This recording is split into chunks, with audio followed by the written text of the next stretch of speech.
7 kitchen layout mistakes, and every one of them is invisible. You will not spot a single one of these standing in a finished kitchen. If you watch a video about a kitchen layout mistake, you've been told about the aisle width and where the trash go and whether the sink is under the window. All of that is correct.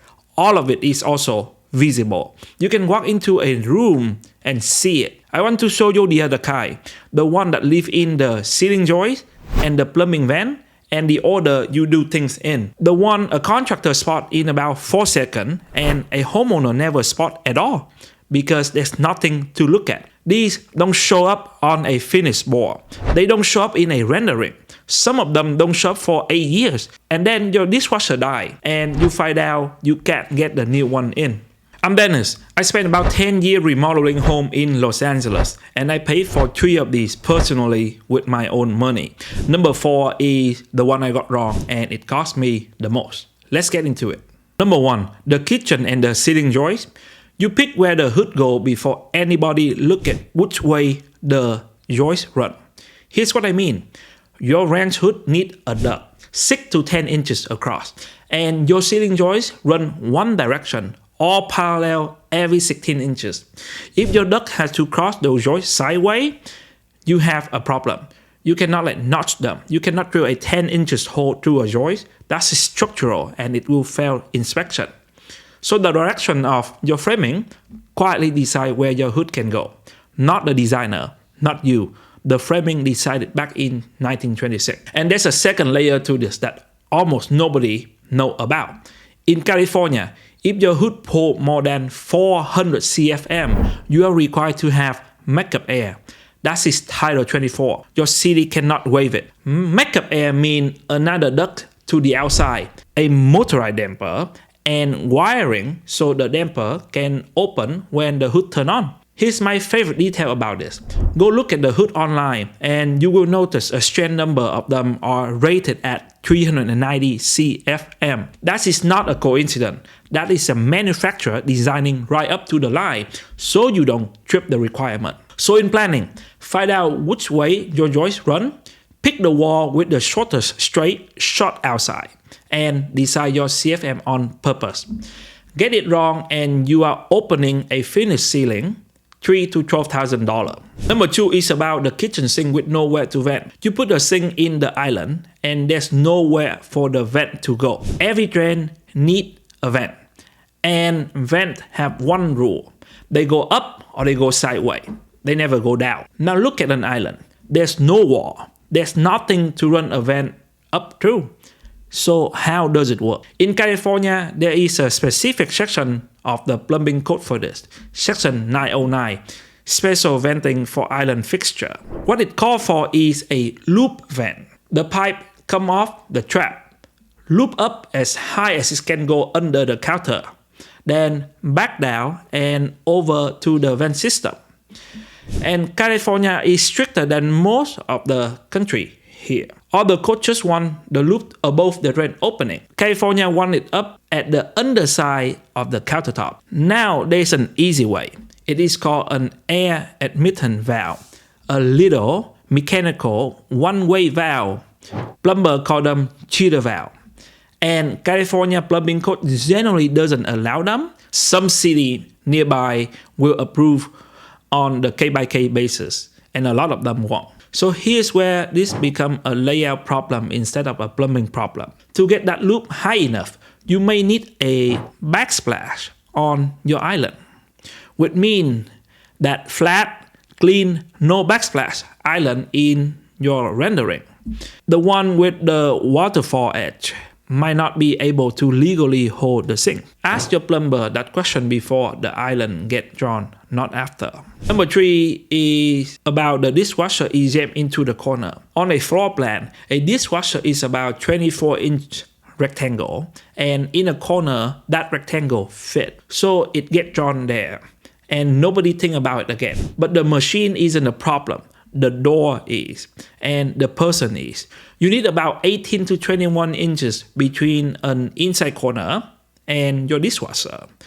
Not for the machine, but for the human being who has to stand there and load it.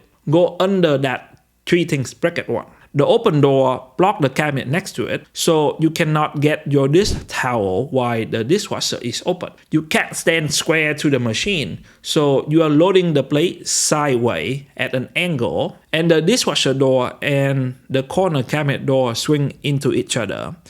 None of that show up on a plan because plan don't draw door swing and plan definitely don't draw people. The fix costs nothing. 18 to 21 inches of filler between the corner and the dishwasher. But if you have to fix it after, you have to move the sink too, because the dishwasher have to stay next to the sink for the drain. So now it is a plumbing, cabinet, and countertop problem, and it's gonna cost you between $4,000 to $9,000 for this mistake. Number 4, it is about the floor that trap your appliances. And this is mine. This is where I got wrong. You tile the new floor around the appliances instead of underneath them. Here's why that matter. A standard dishwasher is about 34 inches tall. Your countertop is at 36.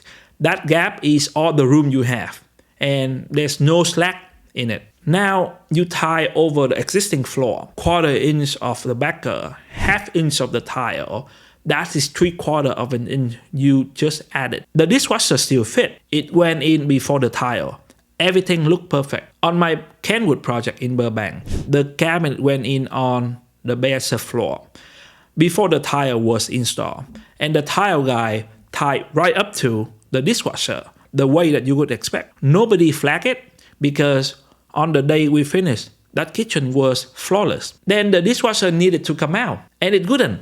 The clearance in front of the dishwasher is under 34 inches because the tile had eaten the difference. We ended up cutting out the tile in front of the dishwasher just to pull it out. $1,500 for a mistake that was completely avoidable over a sequence problem nobody thought to check. Same issue with a slide-in wrench. It sits on the finished floor. Build the floor up around it, and it has no longer line up with your counter. So floor go in before the cabinet, and it run continuously underneath the dishwasher and the wrench. If you are going over an existing floor, measure that opening and make sure you still got 34 inches. This is the one that passed every inspection and every walkthrough and failed years later. Real quick, everything I'm walking through here is on a one-page checklist. You can hand straight to your contractor and your designer. So this stuff get caught on paper. It's free, link in the description. That's the only time I will bring it up. Number 5 is about the fridge door that open but not enough. Your refrigerator door open, it just doesn't open far enough. Everybody check whether the fridge door block the walkway. Almost nobody check whether it open far enough to actually pull the drawer out. A French door refrigerator need about 115 to 120 degree of swing, not 90, because the crisper drawer have to clear the door as they slide forward. Push that fridge tight against the wall or against a tall pantry, and the door stop at 90 degrees. The door is open and your vegetable drawer is stuck behind it. You will feel that one every single day, and it is such a small thing that you will never quite be able to explain why the kitchen annoys you. The fix is 2 to 3 inches of filler between the fridge and whatever next to it. That's it. A few inches. And check the spec sheet because the required swing angle is different from brand to brand. It is printed right there and nobody read it. This is the cheapest fix on the entire list and one of the most annoying to live with. Number 6 is about the wall, and this one is very Los Angeles. Your wall are not square. In an older house, a wall can be off by 3/4 of an inch to 1.5 inches over 12-foot run. Plaster overlap is worse than drywall. But cabinets are built perfectly square because they are built in a shop. So when the design fill the space exactly wall to wall, which look great in a rendering, the run doesn't fit, or it fit at one end and there's a gap at the other. The rule every cabinet installer know is that you build in about 3 inches of filler on a run that die into the wall, sometimes more in an old house. And here's why homeowner fight. Filler look like wasted space in a 3D rendering. It look like a mistake, so it get designed out. And then Shop built exactly what's on the drawing. This one is mine too. On Victoria Avenue here in LA, the wall was so far out of level and out of square that a straight cabinet run just would not sit right against them. The one real fix at that point was to build an entire new wall to get something level and square to work off of. That ran about $1,400. That money go toward absolutely nothing you can see in the finished kitchen. It is invisible money spent to make everything after it possible. Laser your wall before the cabinet orders go in, not after demo, before. Because a reorder isn't just money, it's weeks of lead time on a job that's already open. Number 7, and this is the most expensive one on the list. You build the cabinet opening to the exact width of the appliance, and instead of leaving room for it. Here's the things people don't know. A 36-inch refrigerator does not want a 36-inch opening. It wants a little bit more than that. Because a refrigerator has to slide in, and it needs air clearance on the side to actually run efficiently. I had a refrigerator opening built at exactly 36 inches, and the refrigerator itself was exactly 36 inches as well. On paper, that is a fit. In real life, it was so tight, we could barely get it in. And once it was in, there was zero room to work with. No clearance for the door hinges. No airflow around the unit. What I should have done was to buy a refrigerator that is 35 inches and 3/4 inches max for a 36 inches opening. That 1/4 inch is the entire difference between a refrigerator that slides in clean and one you are wrestling into place. Fixing the clearance on that one cost me $1,200. And this isn't just refrigerator.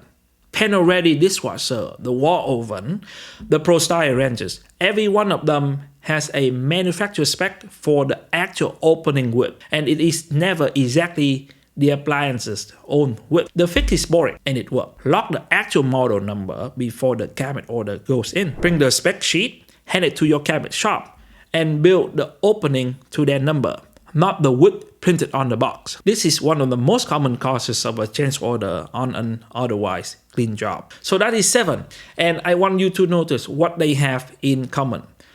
Not one of them is a taste problem. Nobody picked the wrong tile. Nobody chose a bad color.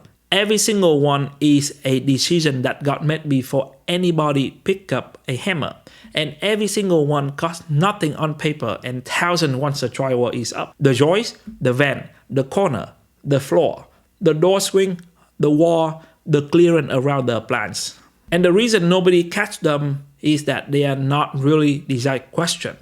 Your designer work in cabinet and material and space. These live somewhere else, in the framing, the mechanical, the plumbing, the sequence, different discipline entirely. So if you can hire a great designer, get a beautiful plan, and still hit with a change order at week 6, that's not anybody failing. It is a gap in who's looking at what. The checklist is in the description.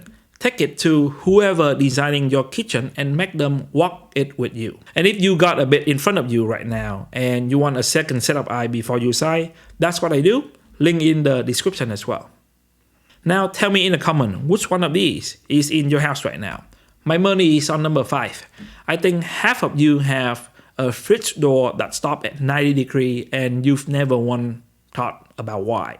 If you want to know the actual cost of a kitchen remodel in 2026, you can watch the video here. Until next time, be quiet, win loud, and I will see you in the next video.